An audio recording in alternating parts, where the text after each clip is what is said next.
wellnesscouch.com, streaming wellness into your lives.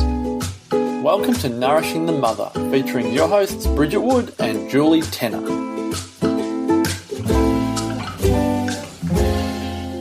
Hello and welcome to Nourishing the Mother. I'm Bridget Wood. And I'm Julie Tenner. And before we crack into today's last masterclass in our series of 4, and this one is on your intimate relationship in the parenting journey, which, can be quite filled with conflict and turmoil, and particularly if you have a high value on relationship, it's a really juicy topic to dive into. So that's our plan today, is to go there and give you some masterclass tips on how to integrate both, particularly on this conscious parenting journey. Before we do that, though, I would like to remind you to jump on to nourishingthemother.com.au, and on the front page, click the button to join our tribe. And joining our tribe is just a drop in of your name and email. Once a week, you get a wrap up of everything we've posted, published, blogged about, with a bit of a spiel, so you can pick and choose what you'd like to click into and dive into a little bit deeper.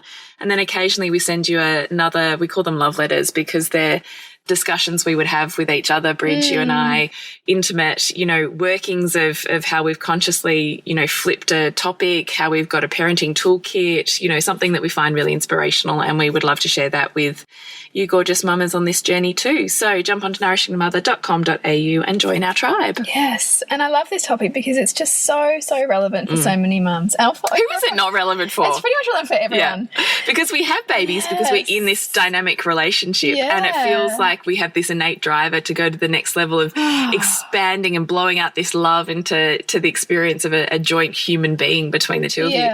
And yet what happens is often the polar opposite of that in that journey, isn't it? Yeah, and it can really take you to your edges, and it can be really hard when you throw kids in the mix, because not only are you trying to navigate the uncomfortable feelings and pain, in your relationship, at the same time you're really trying to be intentional and present for your kids. And your time is not your own anymore. Yeah. So there's someone needing your body and your mind and your heart and your attention constantly in a way that, can leave you feeling quite depleted, that you're just needed or demanded of so much more, and there's not even the free time to fill your own cup. So how you kind of do that head spin of, how can I possibly fill somebody else's? It's another thing on my list. And I do think that often some mums can kind of almost be like, well, look, I've got enough on my plate, I can't even deal with you right now. And I totally hear that with friends, and the challenge is that stuff doesn't go away. Like, it just gets buried, and it's waiting there to be worked on. And what we want to get through in this podcast is the fact that you don't have to leave that to the side, that you actually can find a way to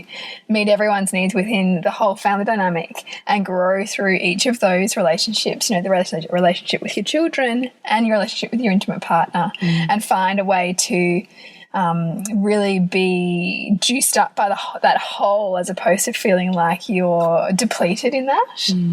But it really requires a lot of listening to self, and it requires a lot of leaning into pain. And making pain okay, like seeing pain as the way.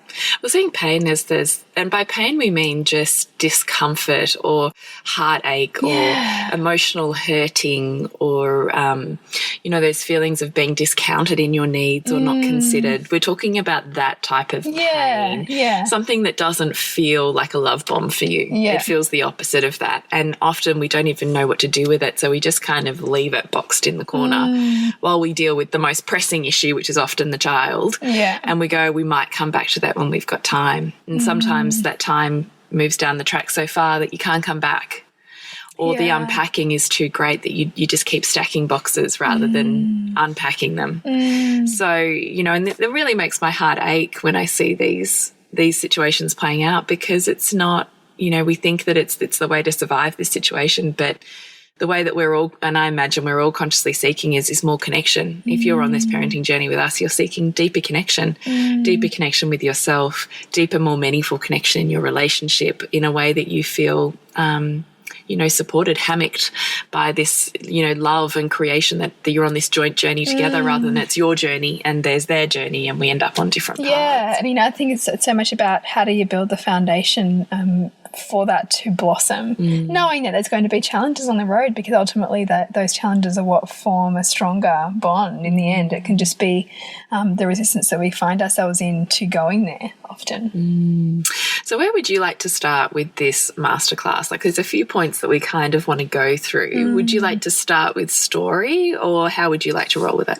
I guess probably the first thing I would love to emphasize is that the parts that we see in our partner that we find really difficult to be with are often the parts that we find difficult to be within ourselves. And this is the concept of the mirror, and it's central to so much of our work, and it's central to our own individual growth. You know, we see this in our children, the parts in our children that frustrate us most, and, you know, and our loved ones, because ultimately to really, really feel and grow into love, it's about loving more parts that the world's representing for us. And there's no more profound, fiery, often painful place to experience those buttons that the world pushes us into is within our family. It's within those intimate relationships. And so the real invitation that I want to reiterate, which is what we often talk about with our groups, is looking at what is it that's pushing your buttons. For me at the moment, my own relationship with anger within myself is something that I'm constantly unraveling. And so interestingly that I've been sitting with that in myself, I'm noticing it in my husband as well, and how he chooses to express his anger is a way perhaps that I'm still grappling with, because I've grown up in a paradigm in which big emotions aren't really safe. And there's, you know, you need to be perfect and good, and perfect and good means not so much, a little bit less of that negative stuff, and let's focus on the good stuff, which, I mean, I'm sure is the story for 98% of the population. And so, of course, when I'm finding myself getting taken to my edges in parenting and finding myself battling with my own like simmering rage and how to move that in a way that allows me to be free from it, learn from it, and also model effective ways of dealing with it for my kids. It's a dance. It's a real task to find a way to move that, you know, and own that. And so I'm really I've been looking at my husband for the last few weeks thinking, God, you're so amazing. Like, you just seem to roll with the kids and seem to be super present with them. And you know, in the background, like he the other day he got so pissed off, he like punched something, like he punched the wall.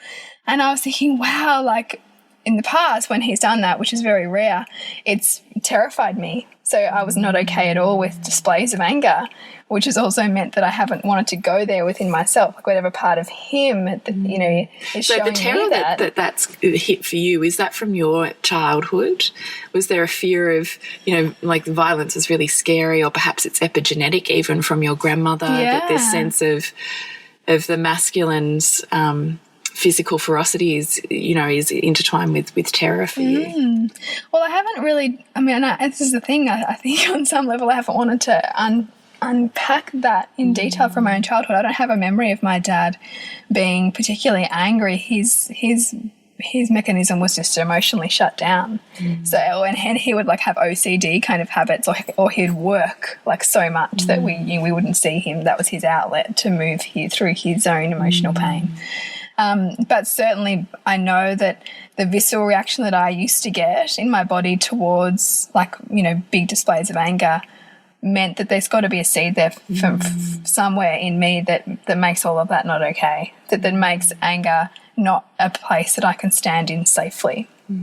Whether it was displayed in the masculine for me in a way that was unsafe, or that my mother simply couldn't handle my own anger. Like, so my anger at the age of 3 or 4 or 5 or 6 or whatever it was, to the point at which I then had to learn to cordon it off, you know, and numb it in whatever way worked for me at the time. Yeah.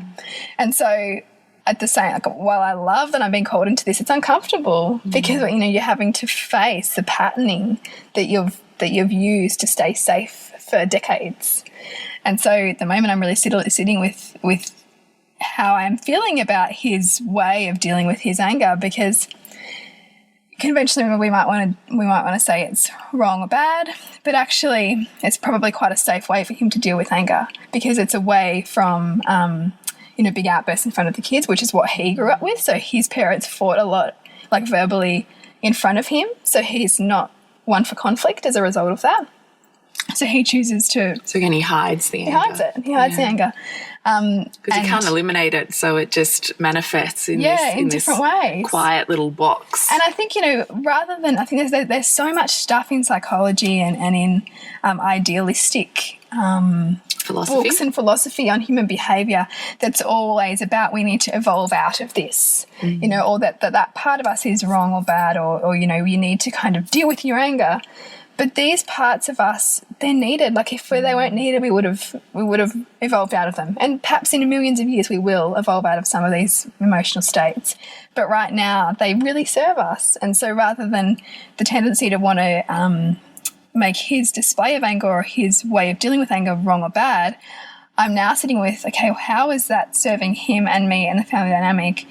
And how can I have more appreciation for his form of using anger, so that I can integrate where I use my anger and how it serves me, as opposed to me feeling like anger is bad, because I still have that residual belief. And do you feel if you got to that point where you were then comfortable with your anger, that would then shift a dynamic sort of unconsciously with him, where you're able to then sit in his anger rather than him feeling judged by that? Because he's also hiding it from you. Because he's feeling a level of it's not safe to share with you. Absolutely he is. And I think about how I've also created this, because one of the things I love about him is the presence and awareness with which he brings to his parenting of our kids. Like, I just love that, and he knows I love that. So if he wants to please me, he has to somehow still be that and find some other way to deal with the pent-up anger as opposed to taking it out on our kids. You know what I mean? Yeah. So it's actually... So in a way he's playing the good boy role too, isn't he? It's an act of love. Which is his story from his mother, is here's what I need to do to be the good boy for you, to please you, to help you, to support you. And this is the masculine in his providing role. And we might tend to judge that as particularly if we have a real patriarchal view of the world and see like that male aggression and male anger is bad and we've got to, protect our girls and protect ourselves from that. The more we're disowning those parts of them, the more we're disowning those parts of ourselves.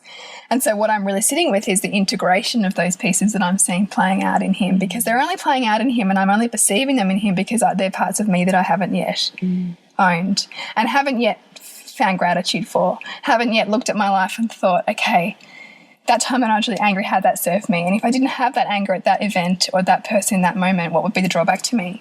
Because as long as I'm feeling like anger's not okay, or there's parts of anger that I'm still not sitting with in appreciation of, I'm not seeing it for what it is and how it serves. So even in relationship dynamics, there's wisdom to be found even in the negative emotions.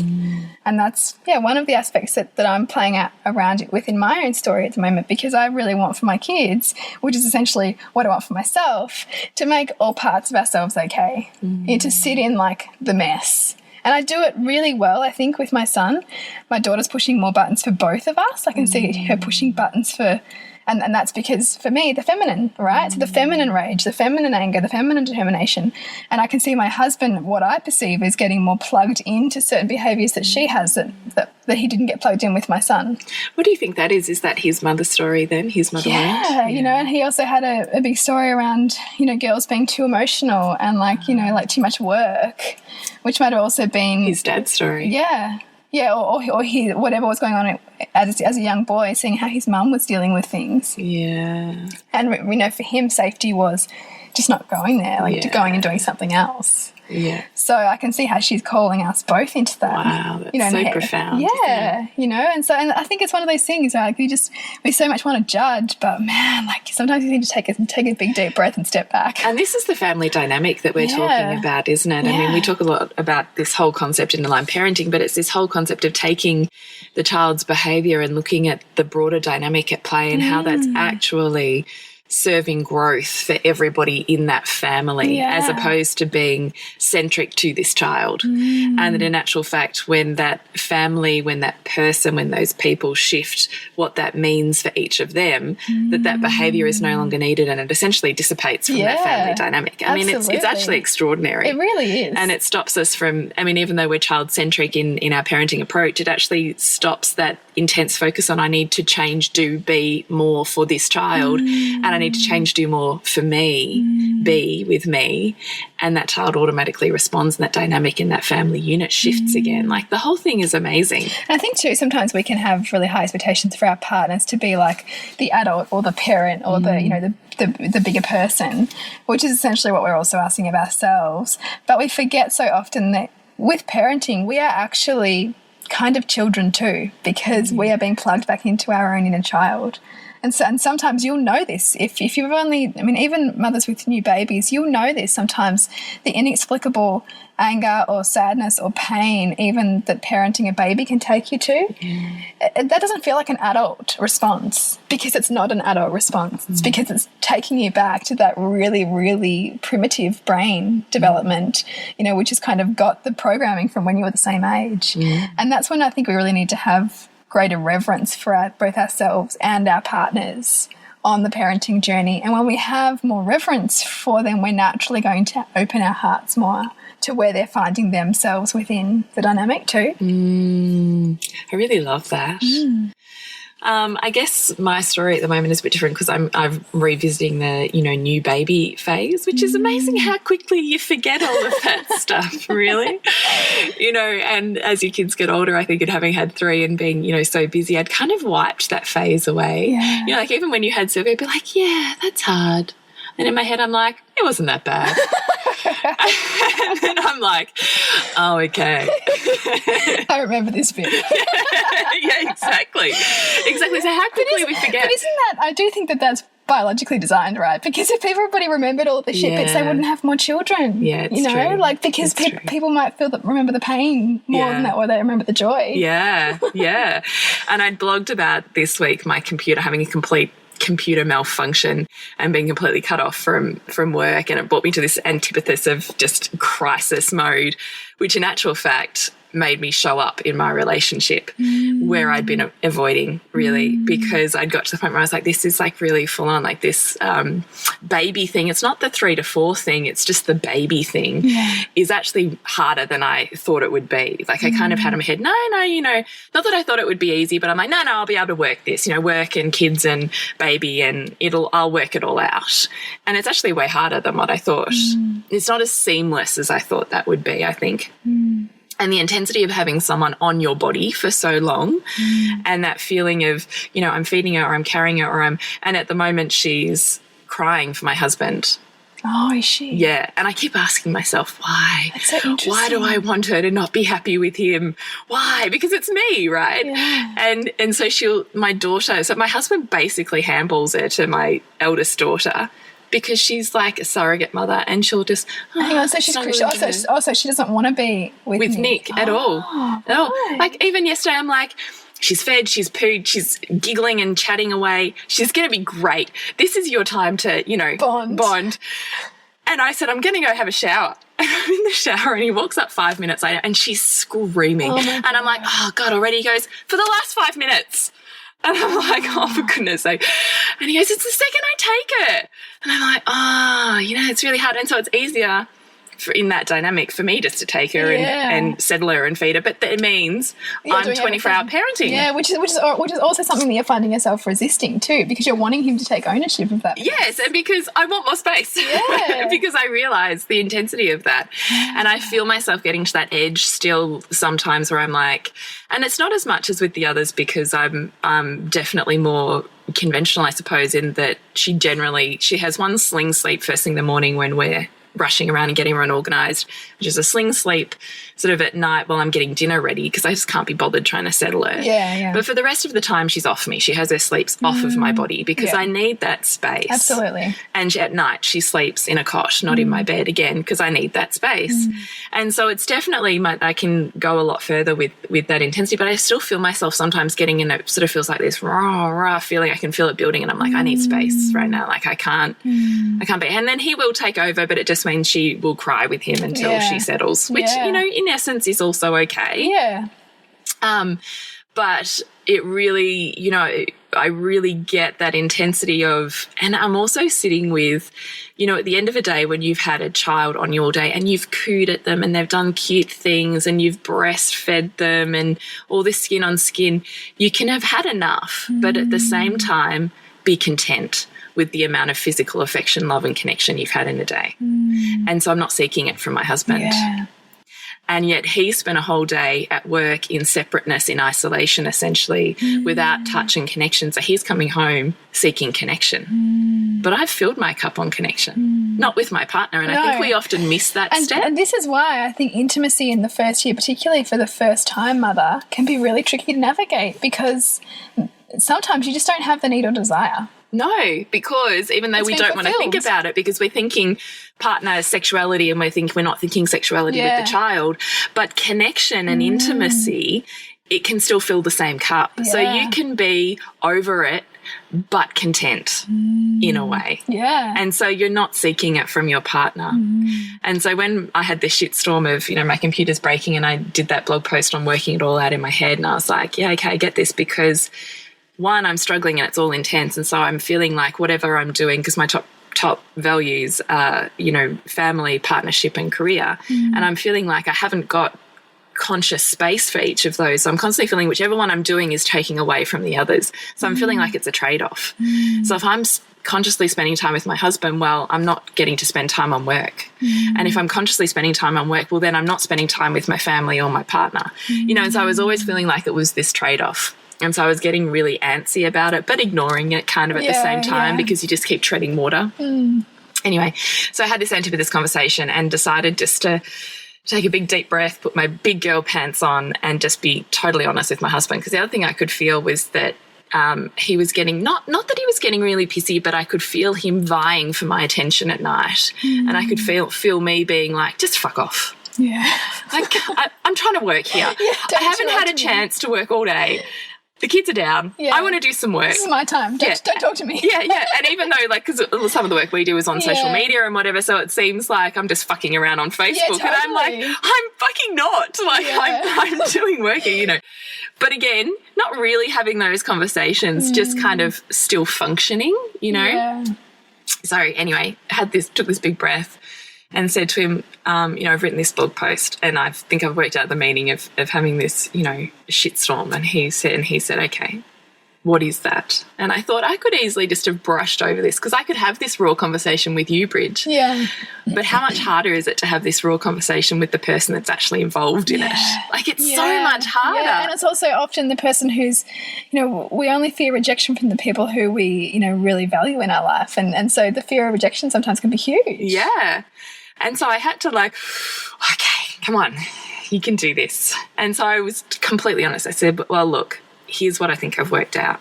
And I realised, and I was completely honest, I said, I can see that you are vying for my attention at night.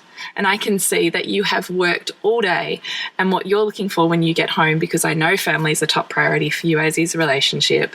I know you're walking home looking to fill those two things. But I've already filled those two things and I'm looking to work. And we're on completely different schedules here. And even just saying that out loud, I could see him just kind of take a sigh of relief and go, that makes sense. So all of a sudden it's removed this sense of what he was feeling was rejection from me into, she's not getting the basic needs that she wants. And I can help with that. So we kind of then, he was able to move into then his masculine of providing and say, okay, so what do you need? And I was able to say, you know, I just need to consciously, almost like when I meal plan for the week, kind of consciously top 3 priority plan for the week so that I can consciously carve out time for family, time for work, and time for relationship. And if I've had a, shitty day where, the baby hasn't settled and whatever, and I haven't got any work done at all, I need to be able to do that when everyone's asleep at night. So it needs to be a flexible conversation between you and I, like a daily check-in. And he was like, yeah, no worries. That's fine. And then it was like my body just went, oh, thank God. How nice is that? How nice is that? Because now I'm not feeling like I'm competing or that I'm letting a ball down or whatever from, what I'm trying to achieve, because now I've got time to do all of those things because I have the support of my partner, because he understands where I'm at and I understand where he's at. And it was like it all disappeared, and then I wanted connection with him. Because you felt heard. Yes. And you felt understood. And that's part of intimacy, and that's so often part of the intimacy that the feminine seeks. It's true. It's true. So then we had this beautiful just couple of hours, and I'd cried and whatever through this, and then, we just sat together and had this lovely just night together and felt connected and, made love and did all of those things that you crave. And yet, at the end of a normal functioning day, when you're ignoring all those bits in the boxes, you just don't even want to go near, So I just wanted to say I really get this, early parenting gig when it's really intense. Yeah. But I think there's absolutely a way to do both, to still have relationship as a central priority, as well as consciously parenting. I do think you can do both. But like you and I have just said, it involves deeply thinking about what this dynamic is bringing or calling you into. Because that pain that I was facing, the pain of disconnection from my husband, the pain of feeling like I was never measuring up, the pain of overwhelm when I wasn't getting work done, all of that stuff was just pain that kept stacking and getting bigger and bigger because I wasn't paying attention or I was ignoring the message it was trying to wake me up to. And so the pain got bigger and bigger and bigger until it literally shat itself in the form of no computer at all. And I had to really seriously go, what the fuck? Yeah. So there was no hiding from it then. There's no, it just kept building. And I think we do that to ourselves, that pain, those whisperings turn into, screamings, and then they turn into serious malfunction. And it's like the lesson with the feather, the brick or the sledgehammer, isn't it? That pain keeps building and it's like a warning flag going, I'm just trying to bring you into alignment. Like, pay attention here. What is this revealing to you? And I think that's what our family dynamics reveal to us. But it's so self-focused rather than necessarily being child-focused, even though the child's at the centre of that. Do you know what I mean? And I think too, the child plays a beautiful role in that they call us into it. It's like this example of the wall punching. It was in my son's bedroom, and so he's looking at the wall going, Mummy, what's that? And my husband and I were both in the room, saying goodnight to and stuff. And when my husband brushed over it, I'm like, oh, okay, now I know what this is. This is you, because I didn't know what it was. I'm like, oh, what could that be? And then my husband's like, oh, yeah, it's just I'm thinking, okay, well, we know who's responsible. And then again, Hugo was going how'd that happen? And so I'm like, he's calling us into facing that, which is amazing. How amazing. Just they highlight the sore spots. They do. They do it perfectly. And when you can learn how to read your family dynamic or just have a set of questions that takes you above just the actual base behaviour, I think you're really able to mine some serious wisdom and then actually create some huge growth and shift from there and deeper connection. And I love looking at it too, because when you think about it, because there's two ways to look at it. You can look at it as family as a source of immense growth and fulfillment, as opposed to sometimes we can feel it's like drudgery, like family life.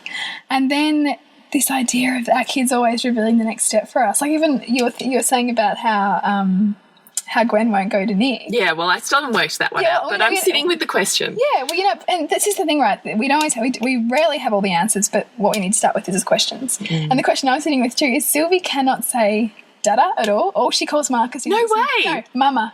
All the time. Because Dada is usually the first word, because da is easier than m. All she will say is Mama. She calls us both that, and she's full on about Marcus. She's almost wants to go to him more than me. And it's like, Mama, Mama, Mama, Mama. for him, I'm like, what is that about? Because there's no mistake in that, like, you know, in terms of me perceiving that and that kind of language play. Yeah. I think it's so interesting. It is so interesting, isn't it? So you're sitting in a question as much as I am. Exactly, I think, what is this here to reveal? Yeah, absolutely. And that's the way I would love people to approach their parenting is what is this here to reveal rather than what do I need to fix in my child? Totally, yeah. It's where I would really like to shift the child-centric approach to parenting to bring in more consciousness and still continue the journey of self as opposed to self-halts in order to parent. Yeah. I don't want to subscribe to that. No, because I think when we start to lean in and say, you know, what is this revealing, you then see it as a dance. You see it as a relationship together of growth and an imparting of knowledge and wisdom and connection on each other, as opposed to, you know, any kind of top-down or bottom-up, you know, approach to the parenting relationship. You know, you really kind of work to find everybody getting their needs met and everybody getting fulfillment out of that dynamic. Dun, dun, dun, dun. We're going low-key today. We don't even have background music, but we just want to interrupt this podcast. We know we've just laid philosophy and we've talked about ourselves and story and we're going, wow, we've just talked about ourselves for 20 minutes. But we're coming up to some hard-hitting, we hope, masterclass toolkits for you on parenting and relationship. Before we do, we'd just like to remind you that Aligned Parenting is open and will run on the 16th of October for 2 weeks online with us. And we'll be doing masterclasses throughout that in a private Facebook group and a live webinar where we answer your questions, and you have access for 8 weeks to content online that's all focused around our philosophy of consciously parenting, emotionally, you know, releasing and listening, but also looking at the broader family dynamic and what our children and our relationship dynamics are revealing to us. And for those 2 weeks, we really do hold the space for the women in the group to really get help unpacking what's going on, just like what you and I have been doing with each other. So it's a real opportunity to dive into a really rich experience around looking at the bigger picture of your family dynamic and parenting. It really is. So it's only $150 for 2 weeks with us. So if you're really feeling like you're ready for the next evolution of self and toolkit and parenting, then we'd love you to dive in with us. nourishingthemother.com.au/online programs. So we want to dive into a few key points to really bring this around after you've heard of our own personal stories. And I guess the intention that with which we really set out to do in our families is to both have like that connected, conscious parenting journey and relationship with our kids at the same time as a really fulfilling central relationship with our partner. Yeah. Yeah, which is really hard when we're talking about being touched out and tapped out and actually content with the amount of physical and emotional connection we've had in a day. So when our partner enters and comes home, it's really hard then to actually have a desire that's bubbling away. Yeah, right? Yeah. You know, it can be something that you really need to work on cultivating. So how do you cultivate that, Bridge? I often like to do like a pattern interrupt or a kind of a break between my mothering responsibility and being home, you know, and being present with my husband. So that'll be like a shower or getting changed or, you know, it's sitting around chatting at the bench with him and just really letting go of the day.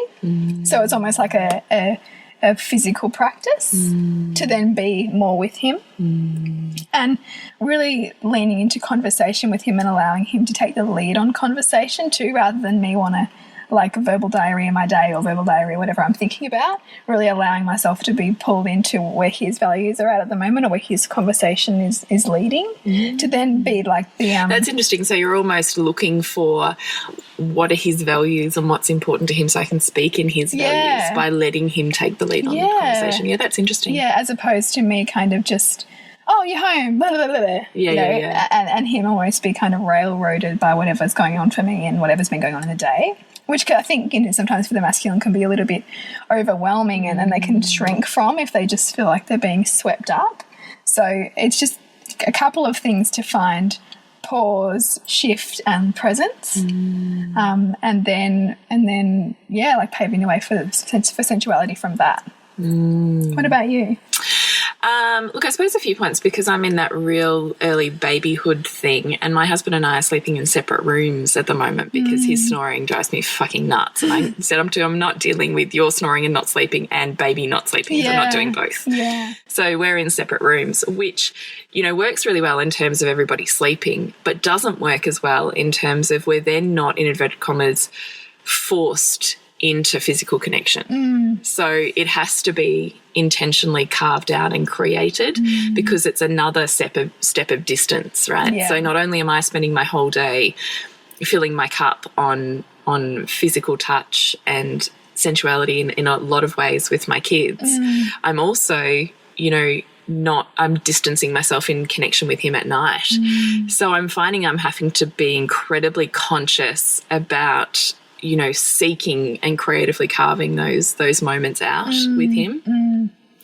And to be able to do that, it requires a few things. So I know that I need to feel, as you said before, Bridge, heard and understood in order to feel loving connection towards him. So not that he's not already in that state, because I think he pretty much does hold it, but for me to be able to kind of expand my heart space and therefore open up my body to him, I need to feel those things. And so that comes back to me working out what is it that I deeply need and desire in order to feel connected. Because me saying I'm disconnected from you is me saying I'm disconnected from me. And me saying I'm angry at you is me saying I'm angry at me. Yeah. And why am I angry at me? And why am I disconnected from me? And what do I need in order to rebuild connection with me and outlet or work out why I'm angry? Yeah. And so, that was part of what I did last week, that I touched on in the blog and in the conversation we just had. And when I can work out exactly what those things are, I can then provide him with a toolkit. Because when I know what I need from me and what I need from him, I can share that with him. Yeah. And then he's more than willing to provide that for me. Like, this is the masculine, right? But it requires the feminine to first pave the way. I mean, this is the whole thing. Women creatively, or in our feminine state, we're in our creative state. So we're looking at creating the future, and the masculine provides the toolkit to get there. Yeah. Yeah. So, this is what you've got to conceptualize. So, yes, do you often have to take the reins on parenting and choices and moving forward in relationship? Yes, you often do if you're in your feminine state more than your partner is. But that's not to say they don't have an equal role then in working out how to fulfill that creative bubble that you're heading towards. So when I can work out what I need, then I'm able to tell him and he's able to do that. So we have a couple of check-ins. So in the morning, I need him to check in with how my night's gone. How did she go last night? And it's not because I need him to fix it or change it or do anything different. I just need to feel heard that I'm doing a night on my own. And sometimes that's really hard.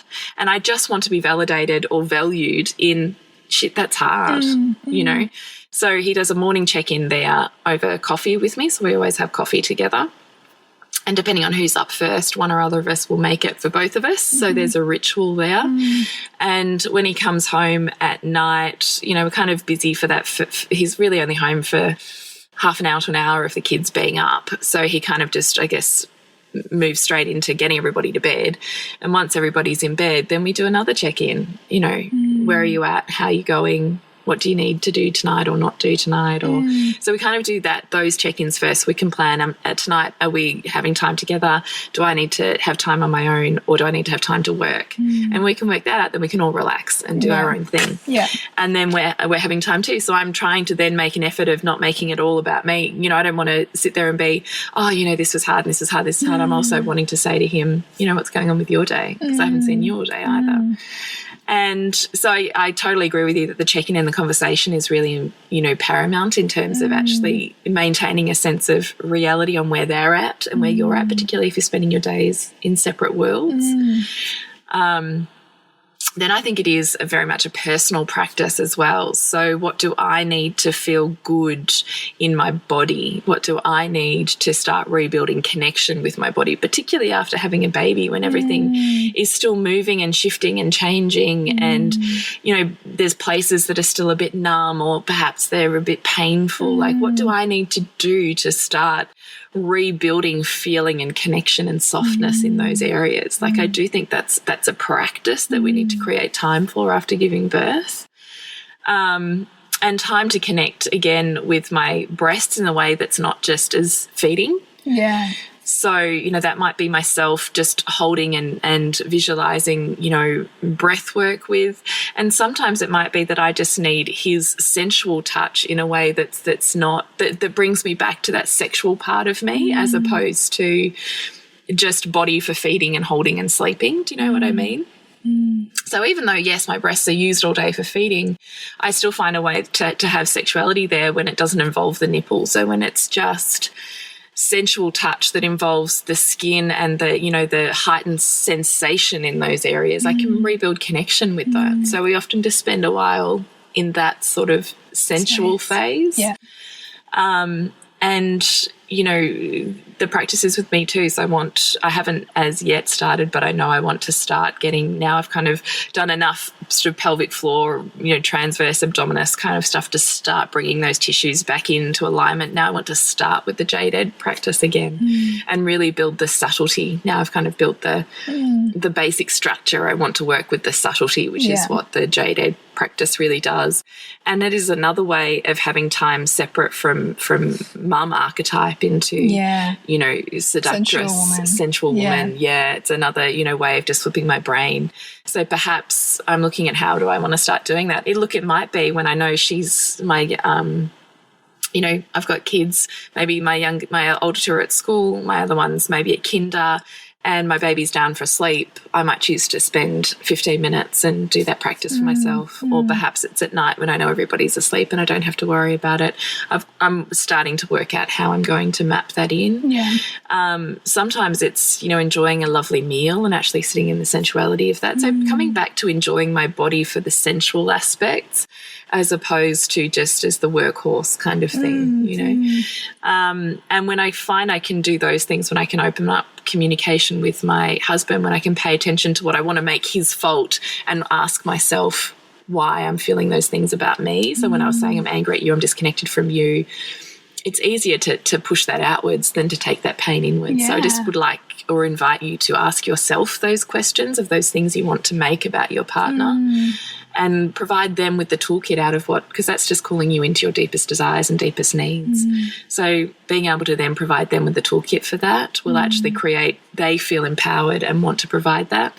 And the more that they're empowered and provide that, the more you're able to open up. And so it's this, you know, it's a circle. Yeah, it really is a circle, isn't it? It's a dynamic. So doing that plus your own sense of reconnection to your body, I think we need to work a lot more on our embodiment practices rather than just all our headspace practices. So meditation, everything is great, but I do find it's more of a thinking thing. Yeah, it's a head thing. Yeah. And I'm asking you to get into your body. So whether that's through dance, whether that's through rubbing oils, whether that's through, you know, really being quite clear and specific with your partner on how you want to be touched, to reconnect to those parts of your body, you know, find what works for you, I think is how to do both. I love that. I think as women and mothers with a zillion things on your list, the embodiment practices are really paramount for grounding. Yes. And for really reference getting out of your head. Yeah. Yeah. And into your body. Yeah. Stay in your head, you're dead. So next, I really want to cover off this idea that perhaps some mothers find on this conscious parenting journey, that the belief that, well, I'm parenting consciously, but they don't want to or they're not, or the way that I'm doing things is right, and they really need to up their game. That kind of us and them issue, which can also be terrible for intimacy as well, because we're making the problem outside of ourselves and we build up resentment and all of those things. But so much of that is almost actually trying to bring us back into a place of balance within our approach to our children, because the more that we are seeking to be one way, and perhaps particularly if it's quite a polarized way of parenting, you know, maybe it's super attached or really trying to meet all their needs before they're even needs, like that really hyper aware kind of parenting, the more naturally we're going to see our partner play a differing role, because our child is going to need both support and challenge. And if we are being an over-supportive parent, our partner's likely to come in and have more difficulty or have more resistance or get more angry more quickly or just not be patient. Play the challenge part. To play the challenge part for that child who needs that. And so rather than going into that whole thing of, well, they just need to like look at their shit, or they just need to learn what I'm learning or read what I'm reading. Actually, they are simply playing a role that you need them to play to help you break your infatuation or fantasy around there being a right way, or around your way being the right way. So actually what they're doing is on some level a gift to you to see that there's a whole piece that you're not seeing around the benefit to your child of challenge, of struggle, of suffering. So actually, and of a different style of parenting. Yeah. And because I think there's benefits, and there's utopian viewpoints out there that say that, you know, once you look at enough of your childhood stuff, you'll be this evolved, conscious parent. But that never ends, you know, because we're just layer after layer. Yeah, we're just going to end up facing a new layer. And you know, a child needs an authentic parent, not a, you know, perfect parent. And sometimes I think when we read too much and get too caught up in the right, what we perceive as the right way, we can actually be parenting from a place of inauthenticity, and it's our partner who is taking us to the authentic place by the way that they are parenting, because they're getting us to face our discomforts and face our own honest truth about what we are okay with and what we're not okay with, and what in fact we're being called to change. So when we can start to see what is my partner actually helping me to learn, rather than how can I make them parent how I'm parenting, it's a totally different way of looking at the dynamic at play. And when we start to find a bit more of a balance, they naturally will too. Because it's only the extremes that breed the polar extremes.